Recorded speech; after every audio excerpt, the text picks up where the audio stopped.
Good morning, everyone. Welcome to Accuracy in America, brought to you by Accuracy in Academia. I'm your host, Don Irvine, joined by my co-host, Brian McNichol. Good morning, everybody.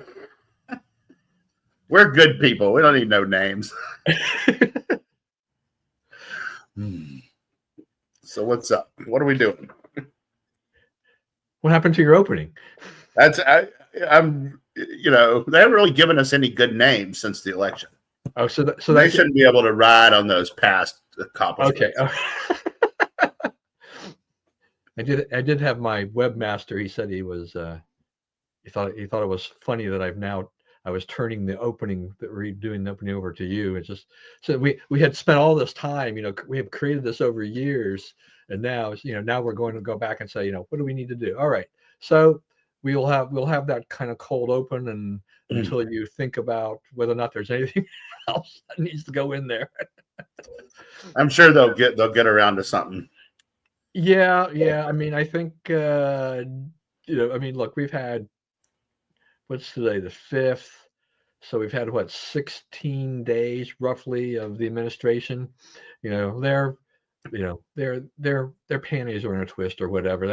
They're getting pretty steamed up. So it won't probably be a whole lot longer before we have a whole new list of things that we can open with then. Yeah, and at this point they're so angry about so many things that it's kind of like they can't really talk. They're sort of that. Yeah, and I thought it's been interesting because when I kind of pop around the internet a little bit just to see how many articles are being written about just the general disarray of the Democrat Party and what they're doing, and they keep thinking that maybe, oh, Trump's done this, so this is an opening, or he's done that, that's an opening. But if that it is, they're not really capitalizing on it. And if you don't do it quick, it's not. I mean, think about this. Trump wiped out the DEI industry in toto just about a week and a half ago. No one talks about it anymore. It's like it was never there. Right? I mean, it's just moving so fast. I mean, that was a huge thing. And the day it happened, it was a huge thing. And now, when's the last time you heard anybody talk about the DEI people all getting fired? It's off the radar. Yeah, right. Because things are moving fast. I mean, I think I've been referring to this as he's been throwing spaghetti against the wall, kind of see what sticks, and he is throwing and he's thrown a bunch of stuff up. He continues to throw a bunch of stuff up there. I'm convinced that this is that kind of bigger strategy of like, I'm going to just kind of go for broke. I'm going to put all these things out there. Some of these things are going to take root and take hold and actually get done. Others will just get the Democrats, the liberals, the lefties, all lathered up, and whatnot. But we're moving on. I mean, DEI, just like you said, DEI, boom. And we talked about this before where, prior to Trump taking office, we saw corporations starting to get in line, right? During the campaign, I mean, during this past year, how many companies started, have abandoned their ESG/DEI policies? Colleges and universities, which have been working on it, particularly in red states, they've been able to push things through. And in other states, I mean, there's still proposals out there, in state legislatures to say, no, this your DEI office has got to close on campus and whatnot. Yeah. They're trying to circumvent it by calling it another thing. But it's clear that, if you're in the DEI field, you don't have a job. You don't have a place to go. I mean, I don't know. I mean, do they even, this is complete, I have no idea here. Can you even study DEI in school in the sense of college? I mean, if you're a DEI person at a corporation or whatever, what was your background to begin with? Well, I've actually asked that question of a few people because I had some friends who lost their jobs over that. And one of them was business degree and one of them was a finance. And so it's sort of like a thing for people who didn't really get into their actual profession. It's a job that it needed to be done, right? It was a professional level job. But the other thing is like they're also going through and they're saying no affinity clubs. Like there was one that went out to West Point, cadets at West Point, like the Japanese club out, right? No more affinity by race clubs that have anything to do with the federal government. So I mean, no more Pride days, weeks, flags, none of that.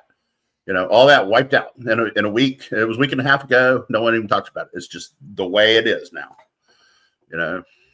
Yeah, no, it's been amazing how fast these things have fallen into line. I mean, he goes out there, does that. The other side gets really just lit up about it, but it's basically taken hold, and we've now moved on to whatever the next thing is. Yeah. Yesterday there were 2 protests, right? And Trump has these guys like running around Washington trying to figure out which protest to go to, what thing they really matter about, right? So all it is it's the Democrats getting on camera, and it's the same ones, right? It's the camera hogs, Chris Murphy and Jasmine Crockett and Schumer, of course. They all go riding around Washington, chanting with the crowd and all this stuff, and it's like, their own people are looking at this and they're like, this is all we got.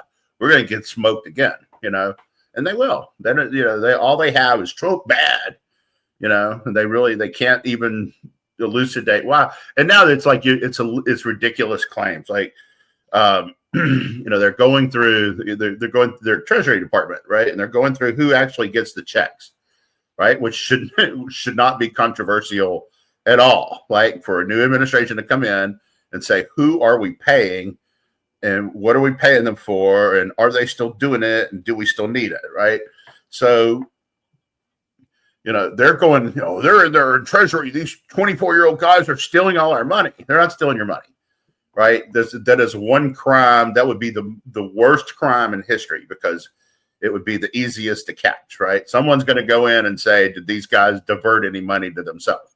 Right. And then the answer is going to be no, better be no. Meanwhile, they are finding, like, I guess you heard this morning, they found that the USAID was paying Politico for, media coverage favorable to Biden, a lot of money, millions of dollars. So like a lot of, Musk tweeted just a little while ago, he said, a lot of media companies are about to have their income slashed substantially because they're not going to be getting it from the government anymore. Yeah, I mean, and look, I mean, I don't really have a problem with this. I mean, to talk about, the sensitive information, but the people that have been assigned to this are read only, right? That's read only access. Yeah. So all they can do is read the information and try and then figure it out from there. They can't go in there and they can't change anything. They can they can't send themselves a check. Right. They can't raid your Social Security account or any of the other stuff that the Democrats are charging. Yeah. And what, this is kind of thing that we want transparency in our government. This is always part of the problem, right? We never know where all these trillions of dollars are really going. Yeah. This government has expanded, to a ridiculous level that, where we have, what is a $6-7 trillion budget. It's like, what happened? I was thinking a few weeks ago, I'm like, when I kept hearing these numbers, I'm like, wait a minute. It's like, when did this happen? How did our government get to be to this point? The answer to the question is there was none of this oversight, right? No one was looking to see, who got that check and what they did to earn it, and was that worthwhile? Was that a good deal for the American people, right? Especially the USAID, $50 million for condoms for Gaza. Like, they're not buying $50 million of condoms for Gaza, right? They're not. They're buying somebody, some else, somewhere, right? And they can say, oh, well, we need that for American security. Well, we have only your word for that, right? And your word is proven not to be all that reliable.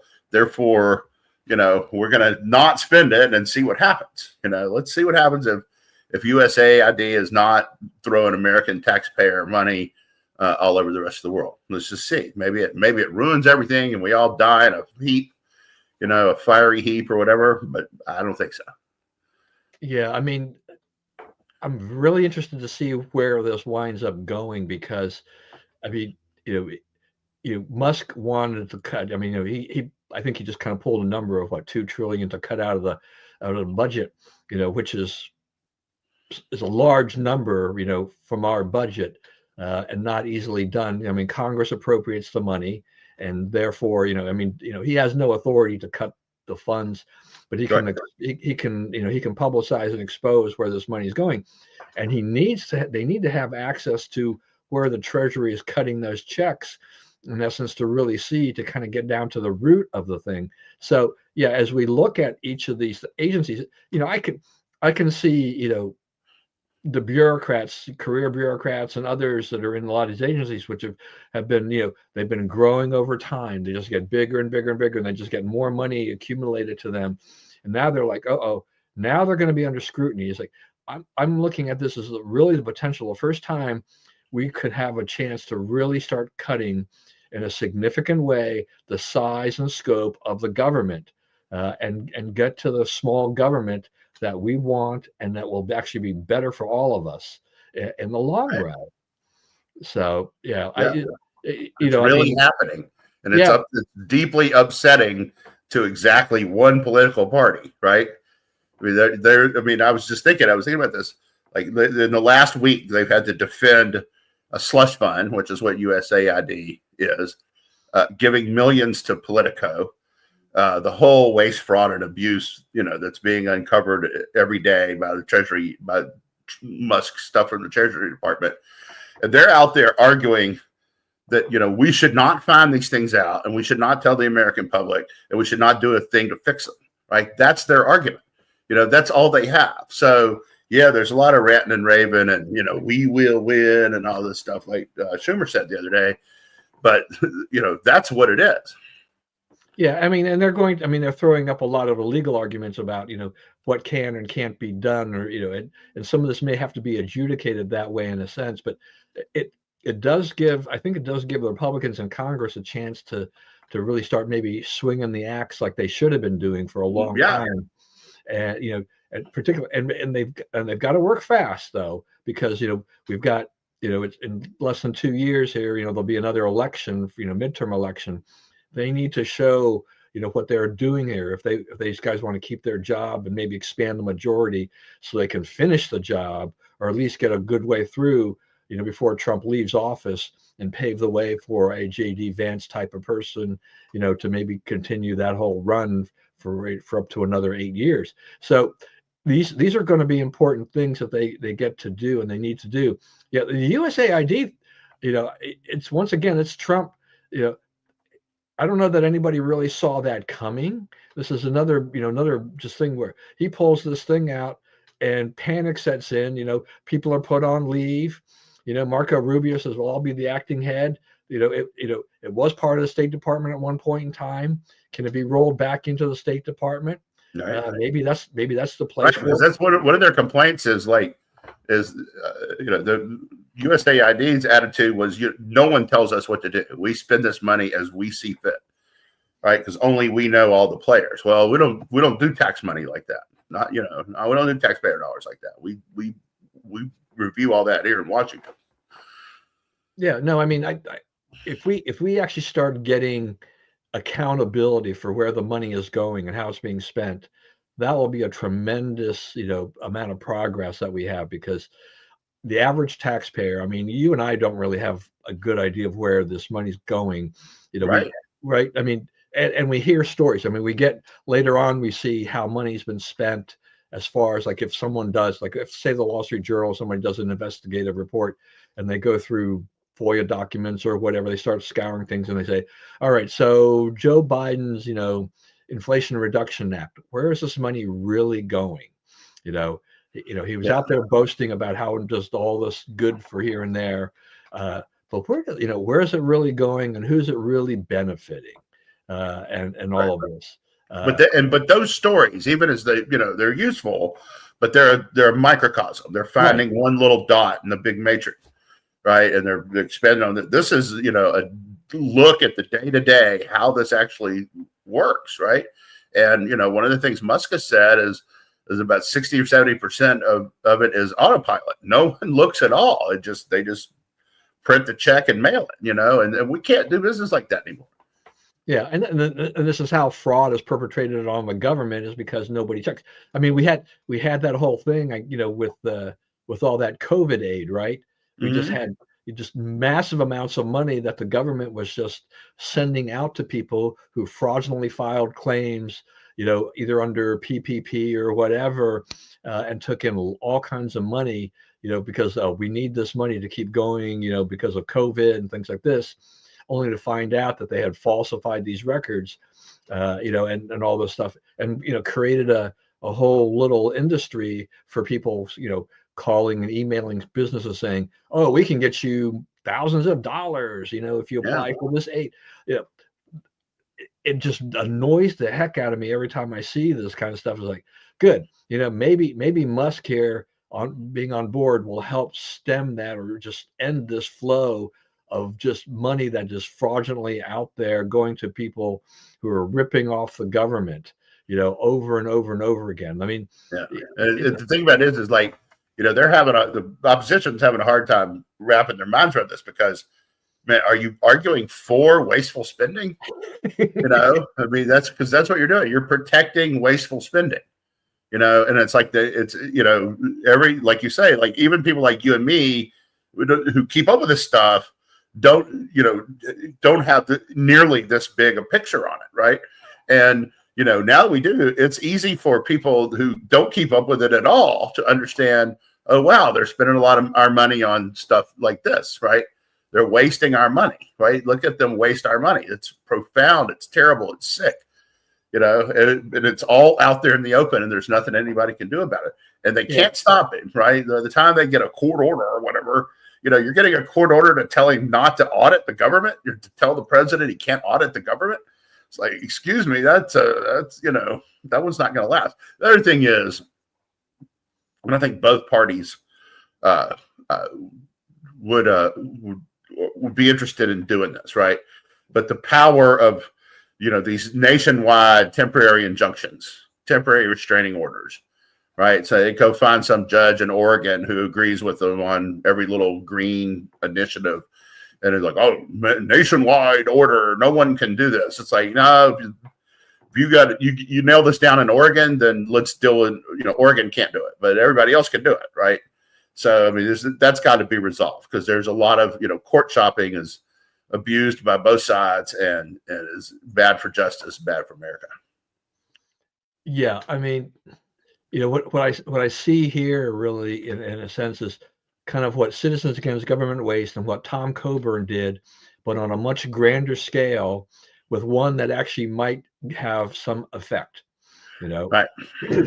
I mean, I think what Citizens Against Government Waste, I think what Tom Coburn had done over the years was great about exposing it, but it really went nowhere. For Right. the most part, right?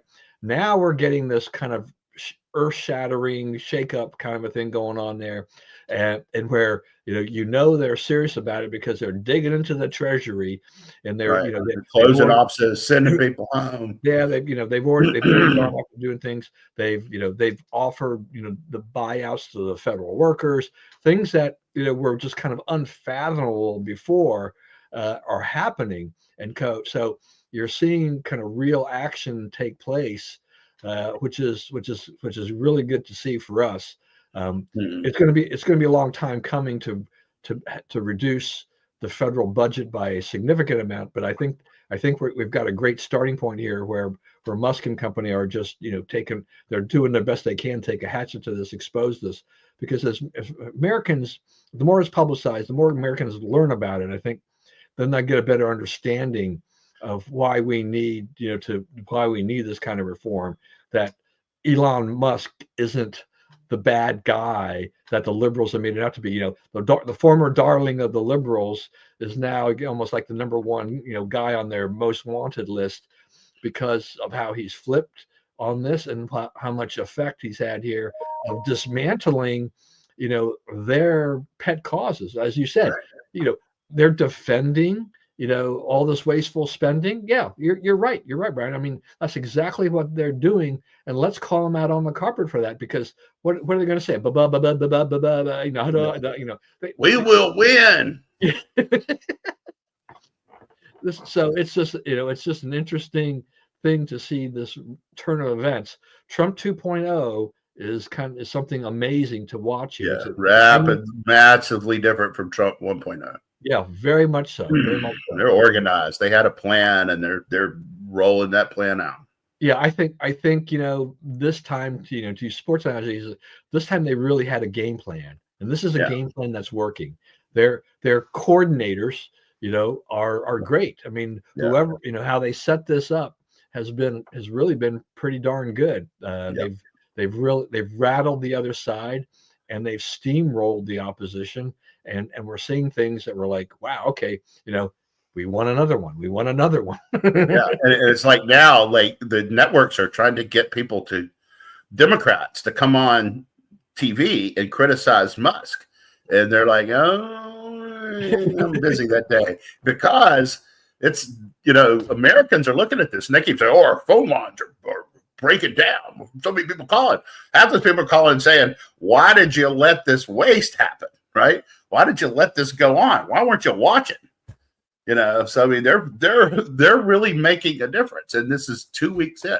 And I think one of the things that I need to do, and a lot of us need to do, is make a list of all the stuff that's happening, all the huge news that has happened in this 16 days. Right? I mean, this has been a wild, it's wild in terms of a lot of action, but a very disciplined, very planned out, very systematic way of turning over the tables of what's going on in the country. Yeah, it's been amazing. So I'll switch gears for a little bit here for the latest thing that has made headlines with Trump, and that's the Middle East. And we now have a proposal, basically, to the Gaza Strip becoming the Riviera of the Middle East, and that's definitely turned the tables on a lot of things going on out there. I mean, I don't see a lot of opportunity for success here, but boy, I mean, that came out of nowhere for me. I'm like, what? All right, so one thing is someone pointed out to me yesterday. Hamas is not dead. They're close. They're not. They're a long way from what they used to be, but they're not dead. So they'll get a vote, right? Or you'll have to go back and finish them off or whatever. Can Don Jr. be down there with a bullhorn and a hard hat, directing things on the ground in Gaza? No, probably not, right? But what Trump is doing is he's lining up investment for it, and the Saudis are interested, the Gulf, the Emirates are interested, a lot of the Arab world is interested because it could bring stability, right? You get the Iranian influence out of there and replace it with this big commercial hub, So I'm thinking, a couple of things I'm thinking about is one is, let's say this happens, right? And they build this Riviera, on the Dead Sea or whatever it is, right? So, is this place Saudi Arabia or is it Bahrain, right? I mean, are they going to do this and like have mosque and no drinking and all that? Or are they going to say, this is Bahrain, this is where we all go to party, nobody look, right? Hey, put that camera down, boy. That kind of thing, right? So they need to decide how they're going to work that, right? I think it will be a place of sin. I think they will agree to let sin occur there because it's more lucrative. I think what he's saying is, though, it is very significant, is that we're not just going to allow all these people to come back and start doing the same stuff they've been doing, since the 50s to Israel, right? We're not going to be back here, dealing with rockets and October 7th and all that kind of stuff anymore, right? We're dealing with this one time, and that time is now. So, I think that he's going to put something there that's not the Palestinians, right? There's going to make some kind of thing that's not there. And most of what's there now is, it's rubble anyway. It's got to be removed. The buildings aren't stable. They would have to be, even if they're standing, they would have to be removed. So, I think, he's a construction guy, right? He removed the old, put in some good new, that's what he's done all his life. So I don't underestimate his chance to put this together, right? The thing that bugs me about it is it's much more than a 4-year project, right? If they started bidding on it today, and here's a map, here's where we're going to put everything, and here's how we're going to demolition everything, and like all we need is vendors. It just started the project today. It would not be done when he left office. Yeah, I mean, it's an interesting idea. I mean, if you're going to do anything like this, probably now is the time because of this war that they've had. The Strip has really been decimated, and as you say, there's just a lot of rubble there. So there's stuff. I mean, just the clearing of that is an immense undertaking. You've got to clear that, and then just everything that you have to do to set this up. Also, the bidding, that takes time. Architectural design, that takes time. Finding the vendors, yes, that takes time. All of these things take a lot of time. This is not an overnight project, and it would outlast the Trump administration. But it's an interesting thing that he threw out there, because I think he just has caught people off guard, because I think the assumption is that Palestinians would just return to the Strip, and with a lesser presence of Hamas. But they haven't, since Israel hasn't extinguished Hamas yet, there's still a threat that this is still a war zone. I mean, it's still a problem for Israel and for anybody who lives in that vicinity.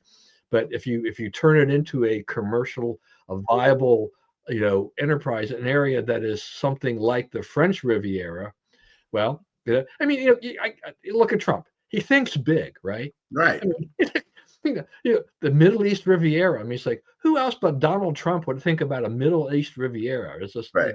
That's right. That's the last thing on my mind. I thought you would plunk down, in Gaza, is something like that. But but what's not going to happen anymore, and I don't know what'll ever get built or not built, right? But what's not going to happen is they're not going to sit within Israel bombing Israel every day, right? That's going to stop. Yeah, and if you're Netanyahu, you kind of getting behind. You kind of like the idea, because you're taking a place that has been very troublesome, and it's a threat, because of Hamas and their ability to bomb Israel, to say, oh, this is going to be a commercial, spot, a hot spot, a tourist spot. They're not going to, you're just not going to see the terrorism there that's going on today. And that makes Israel more stable as well. So, I don't know. I mean, I can't. It's hard to imagine that this gets built at all, if anytime soon. But then again, I have underestimated Donald Trump many a time. Yeah. So who the heck knows? You're not the only one. I promise you that. Yeah. Who the heck knows what can happen here? He's just, he continues to do these things that just, it's not impossible. I mean, no, it's not impossible. It's just, and he's got a lot of outside people interested in doing it, right? It's not just, this was not the first mention of this, by anybody in the world. It's just been talked about for some time. You could tell. Yeah. I mean, though, I guess, let me ask you this. I mean, I think what he's been saying was that the U.S. would take it over and do it. Do we want the U.S. to do this? I mean, the U.S. can help plan it or whatever. Yeah, I think the U.S. is the backstop. Yeah. All right, we're going to make sure a thing happens, but we're probably not going to be who makes it happen. Right. Yeah. So, because I don't think that our place is to actually say we own the guy, own and run that thing. So, right. And I don't think we want troops there.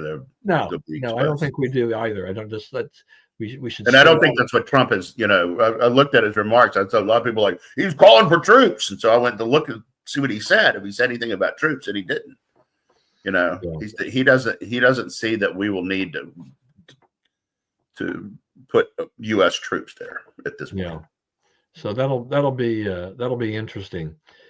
So we had the beginning of the week, Trump putting out tariffs on Canada and Mexico, and giving them a little bit of time, giving them about a day or so to get their act together. And they came to the negotiating table, and we've got about a month, reprieve on that. And I suspect that these things will fall into place, that Canada and Mexico, they don't want to get involved in a trade war, even though they were planning on retaliating.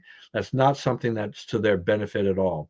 And that's why they came so quickly to try to settle matters and to meet Trump's demands as such. Right. China, they have there's a lesser tariff there, and they're looking at retaliation. But I think we can see. I was thinking this morning about, I don't know if there's been a president. There isn't really, I'm sure there's been a president in my lifetime that's been able to use tariffs and leverage them like Donald Trump has. Right. You No one's even thought of it in our Yeah. lifetime, right? Yeah. Because we started paying for it all ourselves, right? After World War II, and we just put a bunch of taxes on us and quit bothering the rest of the world with it. But it's time for the rest of the world to pay as they did before, Yeah. Go I ahead. mean, I think Trump. I think I've said this before too. I think Trump has kind of changed my mind about how to use tariffs, and that they can be a force, for good for us. That rather than having the general opinion, which I think Republicans have held for a long time, is that no, use as few tariffs as possible with our Right. trading The partners. article of faith with a lot of them, oh no, Right. that's interventionist and socialist, and Right. it's just another tool, and it's not the bad word that these people have been grown up taught to know that it is. And the reason that it works, the particular countries involved, right, is they're all, trying to sell stuff to us, but they all have protectionist economies themselves that don't let a lot of our products in already. Like, I don't really care, China refuses to buy whatever it's refusing to buy from us, right? Because they don't buy much from us. They sell a lot of stuff to us.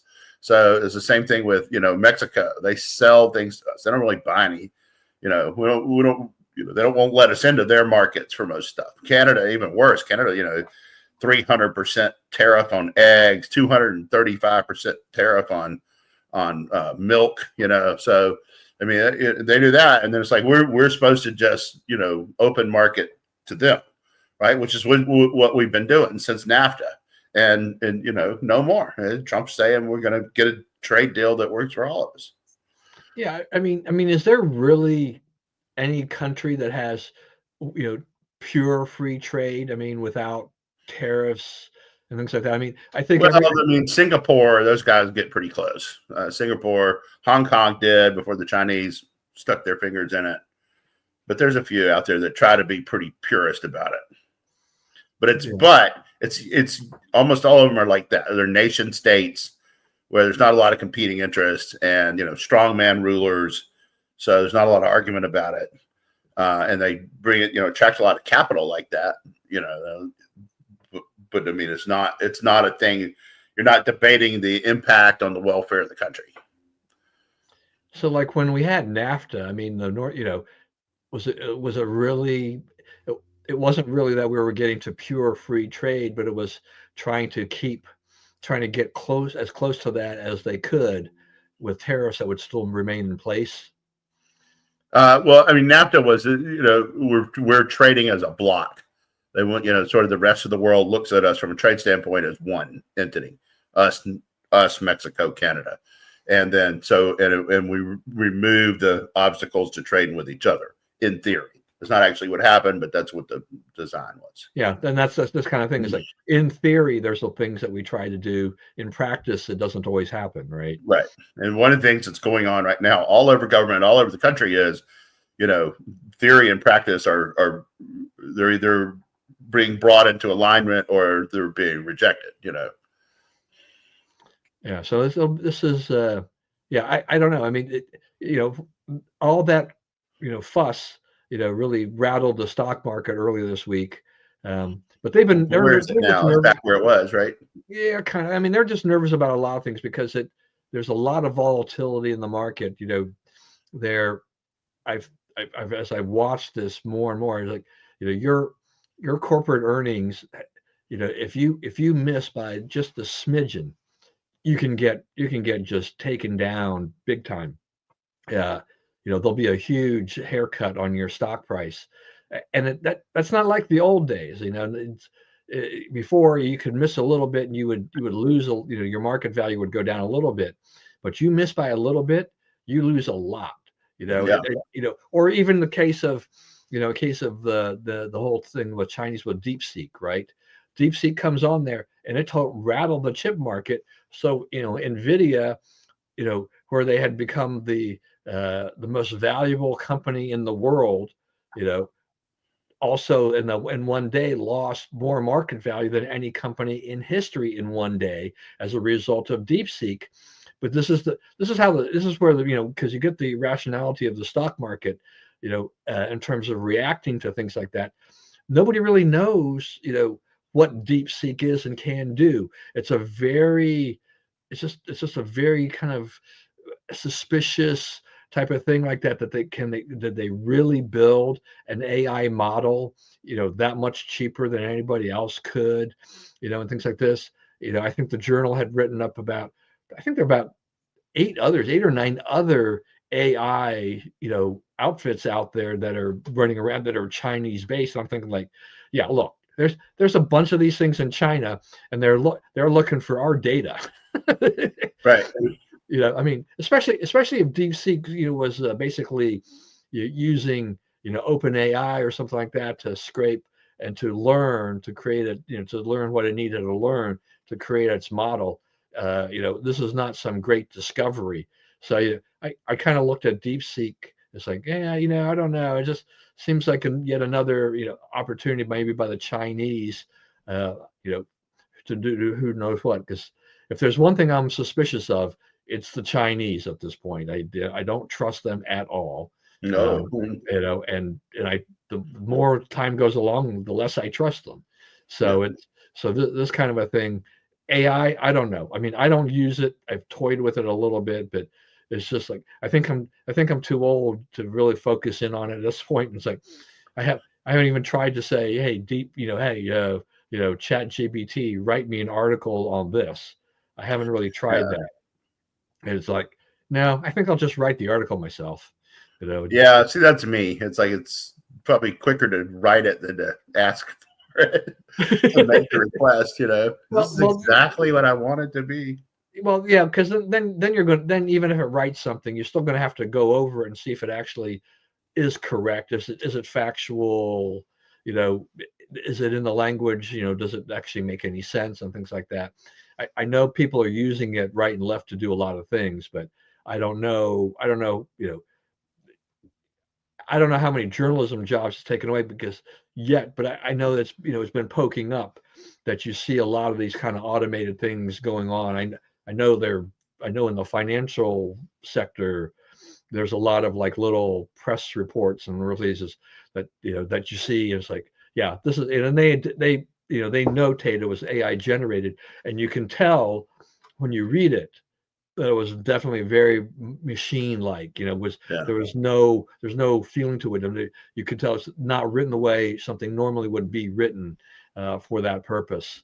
So another It's thing, not a passive voice. I mean, some good grammar teacher needs to kick their butt and make that thing a lot tighter. and still the writing is not tight; it's kind of sloppy and airy. Right, and it's still young, and reason we have so many AI models out there is because they kind of do different things. They don't give you results in the same fashion. Some are more programmed to do XYZ, while other ones are doing ABC. And that's why people will use multiple AI engines, because they don't all do the same thing. They don't bring back the same results. And here we go. All right. Yeah, I mean, that's possible. Yeah, that's right. I mean, that's right. Yeah, I mean, you think what is it? I think we're about 90% of the products that were invented last year.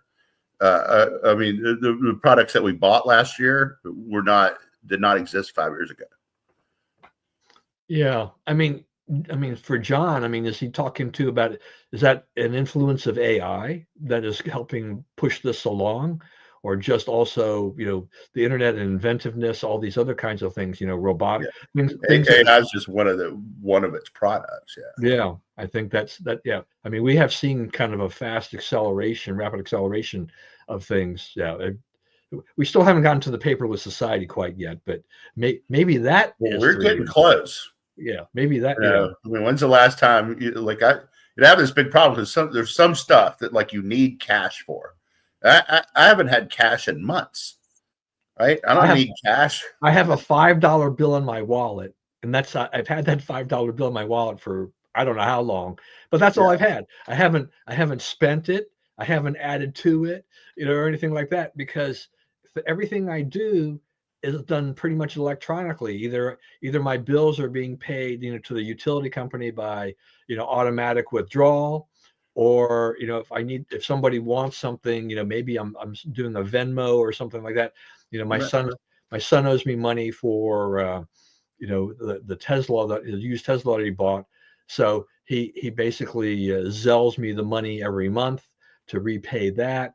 There are no checks that are going back and forth between me and my kids or anything like that. Yeah. It's all just done electronically. If I'm giving gifts to my grandchildren, my daughter was saying, just send me gift cards to Target and I'll take them shopping. This year I bought physical gift cards because we were going to be out. We were going to be there for a birth of a new grandson in January. So we thought, okay, well, let's do this. We're going to take them shopping using the gift cards, and we'll be kind of Christmas/birthday for a couple of them that had birthdays in December and January. But we get a chance to actually be a part of all that. Yeah. So this is what he's saying. All things. Okay. Yeah. He's still awake even after all this. Thank you for watching. All right. So besides that, we have the Panama Canal, which also created somewhat of a kerfuffle. But it looks like Marco Rubio has had some success here. Yeah. And he's carrying that big stick called Donald Trump, right? but he has, had the Panamanians, they were letting the Chinese regulate who went in and out, what everybody was charged and so forth. And the U.S. called them out on it, and they have backed down, and they're going to redo it without the Chinese. Hey, yeah, I got you. Oh, it's not John. It's just AI. AI. So, it got straightened out. It's like a visit and, some persuasion of the type we're now using, and that's been taken care of. So, what I find interesting about the Panama Canal is just that I don't know if you ever had dealings with Richard Delgado before. I know who he is. Yeah. Okay. So among the things that Richard has done in his career was put up a big fight against giving away the Panama Canal. He made this one of his fundraising issues. I mean, he was good at fundraising for things like this. And there was a older gentleman, I think he was a retired Coast Guard captain or something. I don't remember the exact details of his military service, but he was G. Russell Evans was his name, and he wrote a book. And I think he wrote that book because of Richard's help, financing it or something like that. And it was about giving away the Panama Canal. And G. Russell Evans would speak about this at virtually any event that Delgado put on. Like, if Richard put on some separate things at CPAC, G. Russell Evans is usually one of his speakers at one of his events, right. And things like that. And so my mind goes way back in time to that, and I'm thinking like, G. Russell Evans is long gone from this world, but I'm like, wow, if he was here to this day, he'd be on the sidelines. He'd be like, go, go, go. Yeah. And just talking about, hey, see, I was right. That's right. About this. I mean, and if the Trump administration hasn't seen or know of his book, somebody probably ought to just grab that as extra reference for them, as well, because most people, as I recall back then, they were kind of like, they kind of gave up, they just went ahead and let the handover occur while G. Russell Evans and Richard and these guys carried on what was kind of a quixotic, quest to say, don't do this. This is a Yeah. bad thing. So interesting to see how this is happening. It's Nearly what? American weakness. I mean, when we're weak, we're really weak. And when we're strong, we're really strong. And we were really weak at that point. Yeah, but it also makes me feel old because we're talking about things that happened almost 3 decades ago, and or how many long? No, 4 back in the 70s, almost 5 decades ago. Sorry, yeah. I'm like, yeah, I'm really old. Yeah. I mean, it started. It was a process, and everything like that. But it's like, was it? It's amazing to see. It's like, wait a minute. He's like, I'll be 66 this year. I was still young, and when all this stuff was going on there, Yeah. and I'm like, holy cow! I mean, what have I lived through? What have I seen in my life? Now I'm one of those old geezers who can talk about. I remember the day when candy was a nickel, and it's like, what happened to my life? All right. So, as I posed last week, I wasn't sure about what the chances were of RFK, Jr. getting confirmed, but he made it through the committee. His nomination got advanced. Made through two now. He and Gabbard now have, I think, a pretty good shot now. I think that getting through that committee was the key point there. And now they got to make sure they got the votes, with the whole body there to get it done. But it seems, at least on the face of it, that the Republicans have kind of come around. Has anybody come out there and said they weren't voting for him? I mean, have you seen it? I didn't look for it, so I didn't know. RFK. Yeah. No, I think Murkowski, but I think she makes an excuse not to vote for any of it. What's really been funny though is like Patty Murray writes a tweet every time there's a Trump nominee goes through, right? And she says, I didn't vote for him, and here's why. And it's like, if you're no on all of them, you're just a hack, right? You're not really thinking about this. And the reasons are all like, stupid stacked on top of stupid. And, he wouldn't answer the question, what question, So, one of their big things was, do you think that Trump lost the election in 2020? That's like their gotcha question. Mazie Hirano asked that of everybody who comes before. And they're all like, and I like, my favorite answer was, they have a questionnaire they send around to, a written questionnaire. And Russ Vaught on his, do you think, it asks like about the 2020 election? He goes, I believe the 2020 election was rigged. There it is. Right. But I mean, that all that has lost its power to sting to the extent it ever really had it. Right. I think that they really thought they had a hot political issue that they could exploit for years or even decades there. And it never really measured up. It never really cost us an election. And it's even worse now. It even looks dumber now. It looks like you're hollering about something, it's like the Democrats formed the Klan. We should not ever vote for the Democrats. Like, there's a lot of good reason to not vote for the Democrats, but they formed the Klan a long time ago. And all the people that were responsible for the Democrats forming the Klan are dead now, right? You can't hold that against Chuck Schumer, but that's what they're attempting to do. Yeah, I mean, I think it's 2025. Okay. Yeah, it's over, but they're still trapped in it, and they're still trapped in all the criticisms that go along with that, right? And so, when American people look at them, they're like, they see somebody who's hashing out arguments that are not relevant to them anymore. Yeah, I mean, as the more time passes by, the less effect. The stolen election idea is like, they want to get him. They want him on record. Do you believe that election? Did he win that election? Was it stolen election? Or a J6 question and things like that.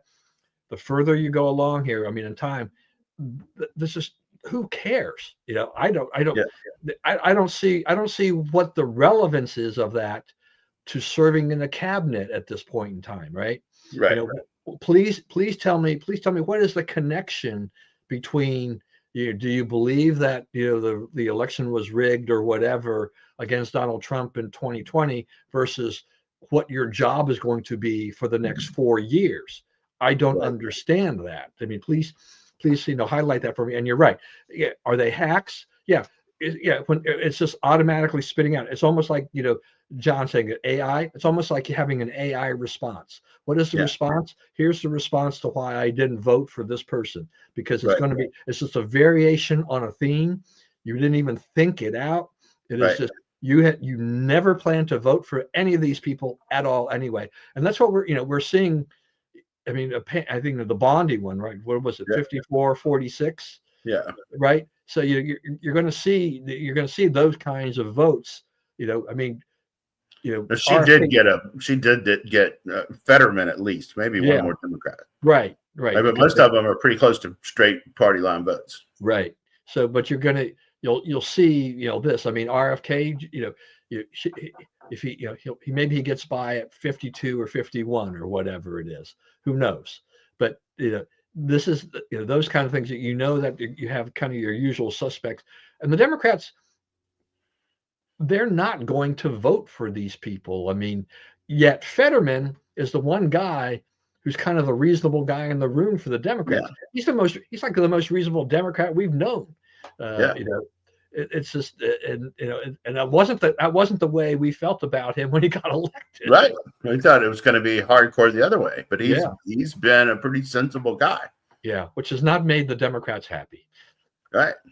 And And they don't have, and these things about is like, what kills me though the most is like Murkowski, Susan Collins. They can sit there, they can vote for Levine, right? The dude who dressed up like a woman, but they can't find it in themselves to vote for Pete Hegseth or whoever, right? It's like, you're doing a thing. Just admit that you're obstructing for the sake of obstructing. But I mean, someone must have read the right act to them too, because they have tamped down their troublemaking a lot lately. And Collins still has to give her drama queen speech at the end of these. I've talked to him and thought deeply and researched significantly, and after much soul searching, I have decided that I can bring myself to vote for this, perfectly normal nominee of your own freaking party, right? So, and the media loves her and Murkowski. They love these rebellious Republicans, right? Yeah, They and it's stood up like for their yesterday. principles. So, I guess Cassidy flipped, right? And there was a big vote for him for Kennedy on the committee. Was that Cassidy flipped? And they're all like, he lacks courage. He lacks courage. It's like, why isn't it courageous to vote for him? That seems like the hard vote seems to be for Kennedy. You're taking a chance on a pretty much a kind of a wild card guy. Some really strong feelings about this. Most of the time, and they'll say like Kennedy's not totally unqualified. What does he know about medicine? The guy, who had it before? Who Biden's HHS guy was? Javier Becerra. Javier Becerra went to college, a public college in California. When he got out of college, he went to work for the California state legislature. He got elected as delegate. He got elected as a member of House of Representatives, and he got chosen by Biden to run HHS. There's no medical background in there whatsoever. So he's a lawyer, right? That's okay. And lawyers and politicians, if you look back to the people who've been HHS, Cap Weinberger, let's see, who is it? Haldeman, right? H.R. Haldeman, right? So it's been Kathleen Sebelius. She was governor of Kansas, right? It's politicians. It's somebody who's, not in office, or their term expired, or they lost, or whatever, and they elevate them into this job. But RFK, he doesn't have a medical background. It's like, you don't need a medical background. None of the other people did. You didn't balk at them at all, right? It's just hypocrisy from the get-go, and it's old. It's tired. Yeah, I mean, we've known forever that, the cabinet appointees, or a lot of it is political payback. It's a reward for something that they've done, or if they did get term limited out, or they lost a tough election or whatever, but they were loyal to the president, the new president. He would try to find a spot for them in the administration. So none of that. I've never really worried about those kinds of things. And we saw with Biden administration, it was just that wild mix of DEI people. It was just the craziest. That had to be the craziest cabinet I've ever seen in my life. Yeah. But you're right about the Collins thing too, though, because the Republicans have this long history, I think, of they generally will support a lot of the Democrat nominees, Right. right, and they will go ahead and do that, and they don't stick to party line. And yet, when it comes to the Democrats supporting Republicans, it doesn't really happen very Doesn't often. really happen. Yeah, the only time it will happen, in general, is if the nominee was a member, was a senator, was a former senator or something like that. Right. Exception would be someone like John Tower or whatever. Yeah. But in general, But that was because they knew he was a drunk, right? yeah, The senators knew he was a bad idea. they had inside information. That's right. So yeah, so when that's about, if you want kind of an overwhelming vote to be confirmed as a cabinet nominee, then you pretty much need to be a sitting or former senator in order to have a shot at getting that. Otherwise, with the Democrats, they're sitting home, and saying we're voting against this person no matter what, for the most part. There are very few crossovers, where they flip like that. So I'll give Fetterman credit where credit is due for that. He deserves praise for what he's been doing there.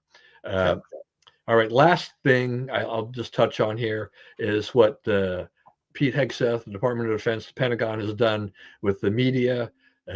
They've told several media outlets to, they have to leave their offices at the Pentagon and give them up to others. This is going to be part of apparently a rotating program, but it was the New York Times, Politico, CBS, Politico, NPR, and NBC News, I think. Yeah, NBC, so they're gone, and they're being replaced by New York Post, One American News, Breitbart, and then HuffPost, which is interesting because HuffPost is they're not exactly pro MAGA, but they also don't have a Pentagon correspondent either. So,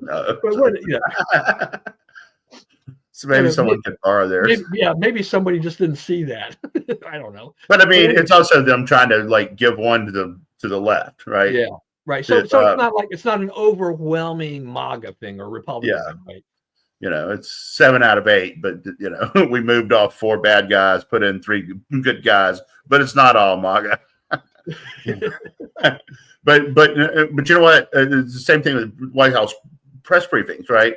They have said we're letting in a lot more people, and we're not. The White House Correspondents Association doesn't have any power in deciding who comes in anymore, which I think both of those are positive moves. The legacy media does not hold the place in delivering information to Americans that it used to have, right? The prominent place anymore.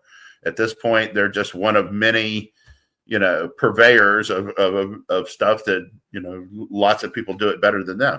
So they should not dominate all the questioning and all the space and all the offices and all that stuff, right? He's quite right. The media field has changed, and it changed a lot because of the actions of those people in that room. So, they made this bed and they can lay in it.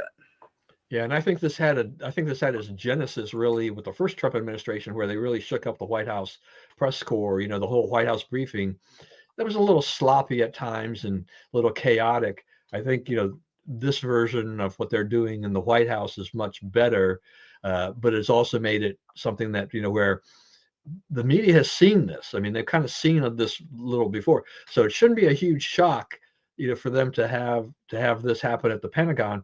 I love this. I mean, I think this is a great thing. This is, let others have a voice, and not just no more Helen Thomas's with her her dedicated seat all the time type of thing, right? In the White House. Those are things that really shook them up before, and I think this is where the Trump administration is just changing the norms. Right. It shouldn't have been that way. Should not have been that dominated by the left. But we didn't do anything about it, so they filled the vacuum, and now we're pushing back. All right, Brian, let's take us out. Trump's going to the Super Bowl. That will be the all-time security challenge. Just going to say, I think that I think it's great that Trump is making them. CBS produced the whole Kamala interview, right, to just show how they manipulated the news. I'm not sure about the legal basis for doing it, but I'm glad that it's happening. What else is on here? Yeah, lots of buyouts. A lot of people are taking the buyouts. I guess there's another day or so to decide. They've offered the entire CIA the chance to take a buyout. I think, a lot of these things you kind of can't, because like, what else would a CIA agent do? What else would a lot of these DEI coordinators, like you were saying, what are they going to do? So it'll be interesting to see what happens there. But I think it's a good idea. We need a fresh look at a lot of this stuff.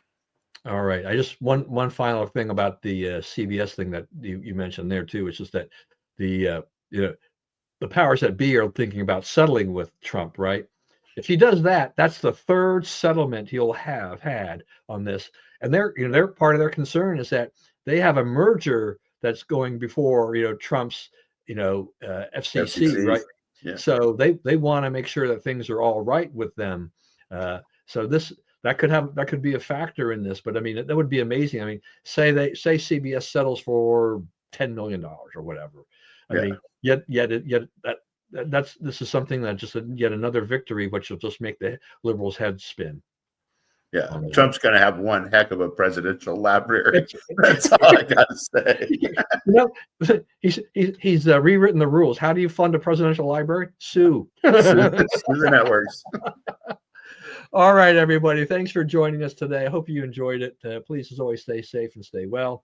Remember, we live in the greatest country in the world. Do not let anyone tell you otherwise. And as always, God bless America, and we will see you again next week.